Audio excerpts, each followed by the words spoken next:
ইন্দাস ব্লকের দেওগড়িয়া গ্রামে এক মহিলার গায়ে গরম জল ছুড়ে দেওয়া নিয়ে রাজনৈতিক ময়দানে তৃণমূল বিজেপি।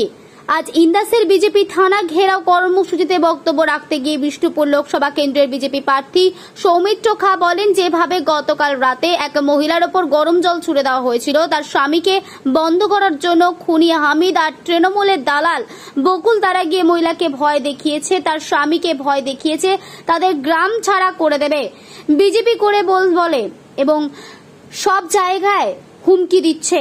এরপরই আহত মহিলা ভর্তি ইন্দাস ব্লক প্রাথমিক স্বাস্থ্য কেন্দ্রে, যেখানে বিজেপি প্রার্থী জেলা সভাপতি এবং বিধায়করা তার পরিবারের সাথে এবং ওই মহিলার সঙ্গে দেখা করতে যান। তৃণমূলের দাবি এটা সম্পূর্ণ মিথ্যাচার, এই ঘটনার সঙ্গে রাজনৈতিক কোনো সম্পর্ক নেই, এটা সম্পূর্ণ পারিবারিক সমস্যা, পারিবারিক ঝামেলার কারণে ওই মহিলার গায়ে গরম জল পড়ে লেগেছে। সঙ্গে সঙ্গে প্রাথমিক স্বাস্থ্য কেন্দ্রে নিয়ে আসা হলে প্রত্যেকটা লিডার্সরা গিয়ে দেখেছে। আমরা আমাদের পারিবারিকের পাশে রয়েছি এবং পুলিশের দ্বারস্থ হওয়ার জন্য বলা হয়েছে তার পরিবারকেও। জানান, রাজনৈতিক মরশুমে খবর গরম করার চেষ্টা করছে, এটার সঙ্গে রাজনৈতিক কোনো জড়িত নেই। যেভাবে গতকাল রাত্রে একজন মহিলার উপরে গরম জল হিচে দেওয়া হয়েছিল, সেই তার স্বামীকে বন্ধ করার জন্য এক খুনি হামিদ আর এক তার সঙ্গী হয়েছে এক তৃণমূলের দালাল বকুল, তারা গিয়ে ওই মহিলাকে ভয় দেখিয়েছে, তার স্বামীকে ভয় দেখিয়েছে, তাদের গ্রাম ছাড়া করে দেবে বিজেপি করছে বলে।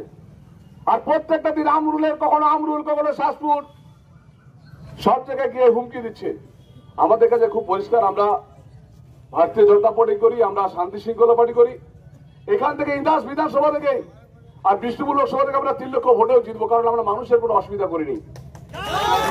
আমাদের একজন ভারতীয় জনতা পার্টির কর্মীকে গতকাল গরম জল ছুঁড়ে তাকে আঘাত করে এবং সে হসপিটালে ভর্তি আছে এবং তাকে বিভিন্নভাবে ভয় দেখানো হচ্ছে যাতে থানায় অভিযোগ না করে। আমরা ওনাদের পাশে আছি। আমরা ওনার স্বামীকে বললাম যে আপনি অতি অবশ্যই অভিযোগ করুন, যাতে যারাই ঘটনাটা ঘটেছে তাদের উপযুক্ত যাতে শাস্তি হয় তার দাবি আমরা জানাচ্ছি। এই ধরনের যে কার্যকলাপ চলছে ইন্দাসে কয়েকজন ব্যক্তির উপরে, তাদের বিরুদ্ধে আমরা কঠোর থেকে কঠোর সাজা আবেদন আমরা জানাচ্ছি। সাবিনা বেগম, দেবগড়িয়া বাড়ি। এই ঘটনাটা আমাদের একটা চুলোর নিয়ে ধোঁয়া বাড়িতে যাচ্ছিল এবং সেই ধোঁয়াতে আমাদের ফ্যানেতে ধোঁয়া ফোঁয়া টানার জন্যে আমাদের বিশাল ঘরের অসুবিধা হচ্ছিল। তার জন্যে এটা ওকে বলা হয়েছিল অনেকদিন আগে থেকেই, চুলোটা সরাবার কথা ছিল, সরাই নাই। এই সূত্রের সাথে কোনো পার্টির কোনো যোগাযোগ কিছু নেই। পার্টি যে ঝামেলাটা হয়েছিল বলতে, ওই ধুঁয়োটা যখন হচ্ছিল তখন তাকে বলা হয়েছিল যে বাড়িতে যে দেখবে চলো যে আমরা মিথ্যা কথা বলছি না সত্য বলছি। সে না যেয়ে গরম জল যখন তাকে বলতে যায় তখন সে গরম জল প্রথম একটা ইট বুকে ফাবুড়ে দেয়। সেই ইটটা ফাবুড়ে দেয় ওই আমার কাকি পাশের বাড়ি আমার স্ত্রীকে একটা ইট ফাবুড়ে দেয় বুকে। যে ইটটা ফাবুড়ে দেওয়ার পরে যখন পড়ে যায়, তারপরে উঠে তার ফলে ওই ভাত আর ফ্যান দিয়ে বুকেতে দিয়ে দেয়, দিয়ে তার ফলে এই গেনটা পুড়ে যায়। দিয়ে আমাদের ওইখানে ওরাই আবার পার্টি দেখে, পার্টি দেখে সেই ছেলে এলো, এসে বলছে এই ব্যাপার, তোরা এরকম ঝামেলা করে যেখানে চুলো ফুলো ভেঙে দিয়েছিস। আমি চুলো আগে ভাঙে নাই, আগে এইরকম অত্যাচার করেছে বলে তারপরে গুড়ালে যে চুলো ভেঙেছে আর এরকম পুড়ি দিয়েছে। দিয়ে বলছে তাইলে ওরা আবার ঘুরিয়ে কেস করতে গেছে আমার নামে, যে মিথ্যা করে ওর একটা ভাই বলেছে ওই মেয়েটার ভাসুর। আমি জানাই নাই কিছু, কিন্তু ওরা আমি জানাবো অবশ্যই। আমরা পার্টি যেহেতু অভিযোগ করবো বলতে পার্টি আমাকে সহযোগিতা করেছে, তৃণমূল পার্টি আমাকে সহযোগিতা করেছে খুবই, বলেছে আমরা আছি তোর পাশে, তোরা দেখবি। আপনার বউ বা আপনি কোন দল করতেন? আমরা আগে বিজেপি করতাম, এখন কিছু করি না, এখন চুপচাপ। মানে আমাকে যথেষ্ট ভাবে না কোনো রাজনীতির এটা কোনো সম্পর্ক নেই এখানে। না, ওটা মিথ্যা কথা বলেছে, ওটা কোনো সত্য কথা নয়। না, ওনার গিয়েছিল আমিও শুনেছি বা সে জানি, কিন্তু এইখানে যোগাযোগ বিজেপির সাথে কোনো শত্রুতা যে তৃণমূল করেছে এটা নাই। আমাকে তৃণমূল যথেষ্ট ভাবে সহযোগিতা করে। এই সমস্যা নিয়ে রাজনীতি করার চেষ্টা করছে না, রাজনীতি করারও কেউ চেষ্টা নাই। আমার সাথে কোনো মানে ওদের সাথে আমার কোনো শত্রুতা নাই। আর এও নাই, কারণ আমাকে যথেষ্টভাবে তৃণমূল সহযোগিতা করেছে। আমি তোমার পাশে আছি, তুমি দেখবো যদি আমার বিচার না মনে হয় যে বিচারটা ঠিক মতো হচ্ছে না, তুমি থানার সহযোগিতা দেবে। গ্রাম ছাড়া করে দেওয়ার হুঁশিয়ারি না দিয়েছিল? না, এসব কিচ্ছু না, এটা ফালতু কথা বলেছে। ফালতু কথা বলেছে কোন কোন কথা?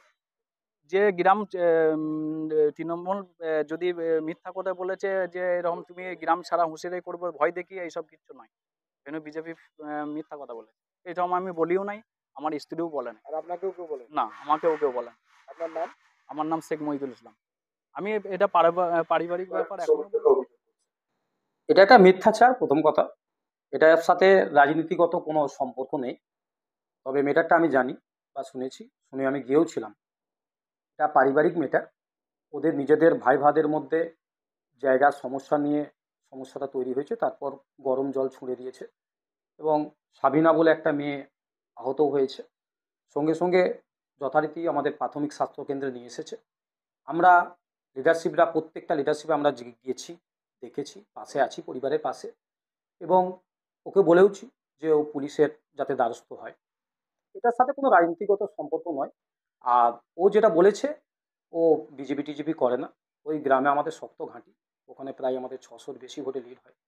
ওদের মিথ্যাচার করছে, রাজনীতির মরশুমে খবর গরম করার চেষ্টা করছে, আর জানে ইন্দাসের মাটি ওদের পায়ে নেই, তাই মিথ্যাচার করে একটা রাজনীতির জায়গায় আসার চেষ্টা করছে। বিজেপি এও অভিযোগ করছে তার স্বামীকে আপনারা আটকে রেখেছেন, গ্রাম ছাড়া করে দেওয়ার হুঁশিয়ারি দিয়েছেন, প্রতিবাদ করছেন। আপনারা বিজেপির কথা শুনবেন কেন? বিজেপির নেতারা কি বললো খবর গরম করার জন্য? আপনারা ওর স্বামীর বক্তব্য শুনুন। ওর স্বামীর কথা শুনলেই আপনি বুঝতে পারবেন যে তাকে তৃণমূল কংগ্রেস সহযোগিতা করেছে না করেনি। একটা মিথ্যাচার, একদম এই মিথ্যাচারের মধ্য দিয়ে এলাকার ডিভাইডেড লাগানোর চেষ্টা চলছে।